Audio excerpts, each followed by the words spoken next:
Hi, and welcome. You're listening to the X22 Report. My name is Dave, and this is episode 1612B, and today's date is July 10th, 2018, and the title of the episode is The Strategy Within a Strategy. The People Are Going to Be Shocked. Let's get into the economic collapse, political, and geopolitical news.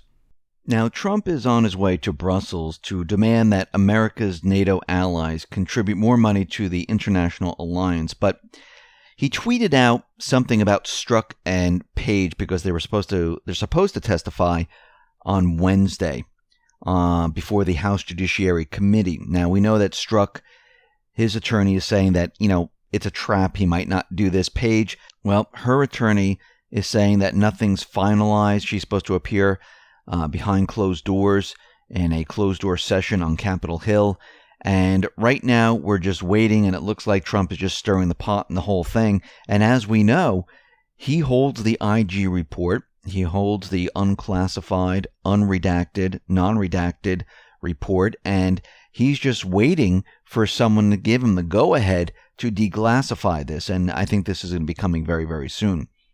Now, Judicial Watch, they released 224 pages of documents containing nearly 1,000 summaries of significant incident reports from the U.S. Department of Health and Human Services revealing that unaccompanied alien children processed during the Obama administration included admitted murderers, rapists, drug smugglers, prostitutes, and human traffickers.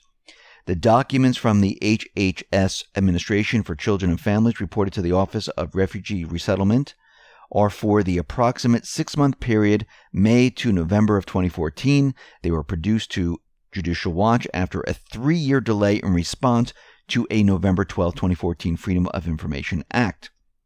The resulting documents show that in fiscal year 2014, there were 24,680 significant incident reports filed with the Office of Refugee Resettlement. Examples of incident reports below are organized into 4 general categories. 1. UACs admitting to murder, belonging to the MS-13, threatening others with rape, admitting to drug smuggling, molesting other UACs, and seriously assaulting other UACs or staff. Number 2, UACs who were raped and or molested en route to the United States or in the United States. 3, U.S. government contractors and employees allegedly assaulting or having sexual relations with UACs. And number 4, other incidents, crimes, abuse, and self-harm. The Obama administration presided over a humanitarian and public safety nightmare in its handling of unaccompanied alien children. And this is coming from Judicial Watch President Tom Fitton. The incident reports also support the Trump administration contention that the UAC crisis, which continues, includes murderers, rapists, drug smugglers, and human traffickers being routinely allowed into the United States. Again, this is why Trump wants the wall there, border security, to stop the deep state. This was about them bringing weapons, bringing children in, human trafficking, and all of this in the wall, and putting up guards which stop all of this. Judicial Watch began investigating this matter in 2014 when a wave of unaccompanied alien children swamped the southwest border. At that time, the controversial HHS contract with Baptist Children and Family Services to provide shelter to children at 2 military facilities came to light. Through that investigation, Judicial Watch learned that the BCFS was providing consumer electronics as essential items to the children.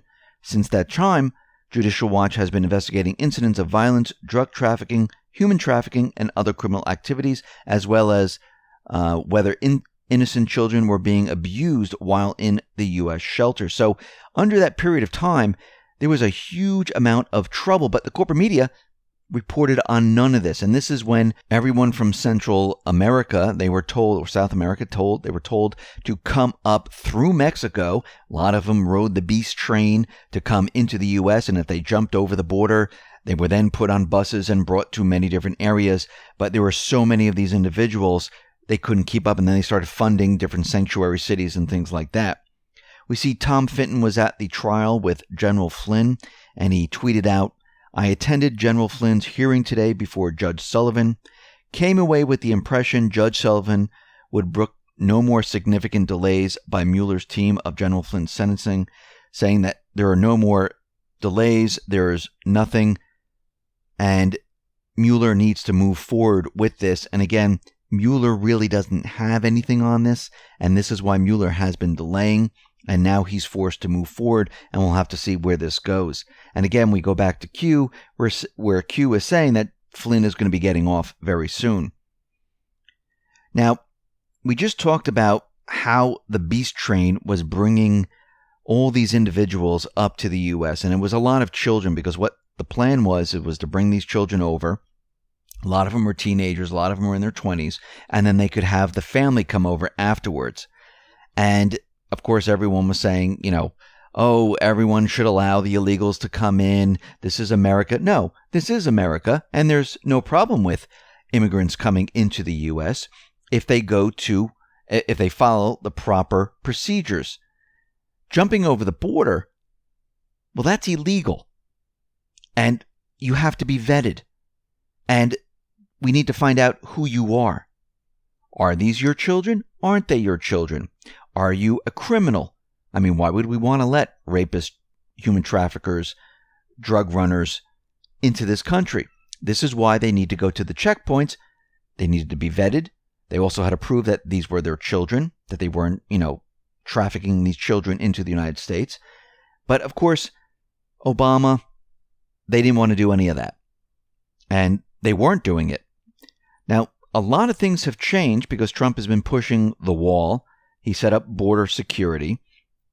And now the new Mexican president-elect intends to create a new border police force to fight illegal immigration, drug trafficking, and illicit firearms trafficking from Central America.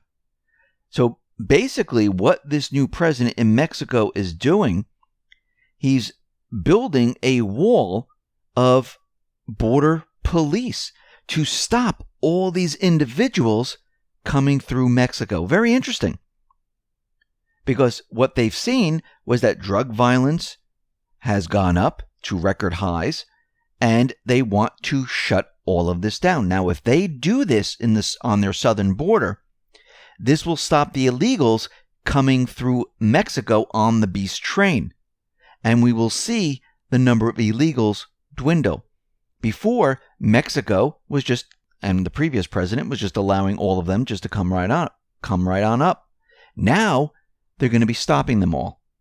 So everything is about to change in regards to illegals coming through Mexico into the United States. And again, all the human trafficking, all the drug running, the gangs, they're also going to be stopped down at the southern border. Yes, there's still individuals in Mexico, but this is going to dwindle quite a bit if this new president does what he says he's going to do. Out in South Korea, we see that they have suspended its summertime civil defense drills aimed at preparing against a North Korean attack. And it looks like they're doing this because they're talking peace. And they figured if we have this summertime civil defense drill, it might not look good with North Korea, so they have suspended it, just like they suspended all the other drills, the wartime drills with the U.S. Now, the U.S. is out there, and they're pledging to keep the Hormuz Strait open despite what Iran is saying. Now, yesterday we showed that under the resolution from the UN and that these are international waters, Iran really can't close down the Strait of Hormuz. They just can't do it. And the U.S. saying that they're going to keep it open, this is just a lot of talk right now because they know they can't really close it down because the people have the right of passage. They're not going to shut it down because it's international waters. They don't own that specific body of water up to a certain point, but there's like 50 kilometers that people are allowed to use, or, the different people to have passage through this area. So right now, the United States coming out saying this is just about saying, hey, we won't let them do it. Well, they can't do it. So this is kind of ridiculous. We see right now that Syria They liberated all border points south of Dara right now, and it looks like they control a lot of the Jordanian border, and it is getting very, very tough right now for the moderate rebels. They're surrendering like crazy. Even the Islamic State, they are surrendering, and if they don't surrender, the Syrian armed forces and the Russian forces, they just come in and they just wipe them out. And the only chunk of the Jordanian-Syrian border in the province of Dara, which remains in the hands of militants, is the Islamic State-held area east of the Israeli-occupied Golan Heights. And we need to remember that the Islamic State, this is the paid mercenary army. Yes, Israel supported them. Yes, the coalition forces supported them. The U.S. supported them. Now remember, in each one of these countries, there's a deep state faction in these countries. And they were supporting these forces. But what's very interesting, and we know that Netanyahu is going to be meeting Putin. We know that Trump is going to be meeting Putin. Israel, they have decided that they will not rule out reestablishing some ties with the Assad regime in the future. Now, they've always said Assad must go. He crossed the red line. We need to move in. But I think what Israel is seeing, and I'm talking about the deep state faction in Israel, they're seeing that there's no hope here. Just like Macron said, we might have to deal with Assad. Assad can stay. And we're starting to see a lot of countries out there saying that Assad can stay because they have no choice right now. Now, we understand that the U.S. and Israel, they want the Iranian forces to be out of Syria. And I think there's going to be an announcement, and this announcement will be made after the meeting with Putin.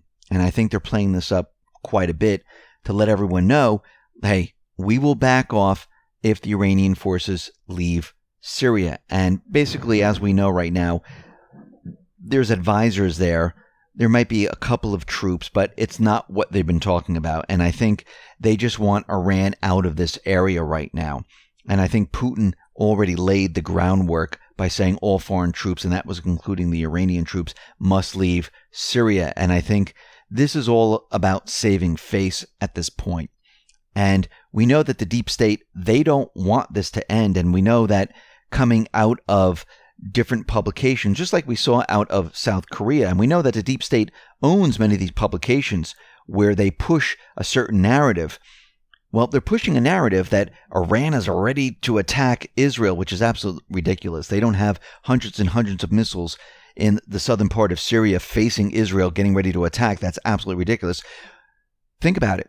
Why would Putin, at this point where they spent a lot of money, a lot of energy, removing the terrorist groups, why would they allow Iran in Syria to point missiles at Israel and actually attack Israel to start a war?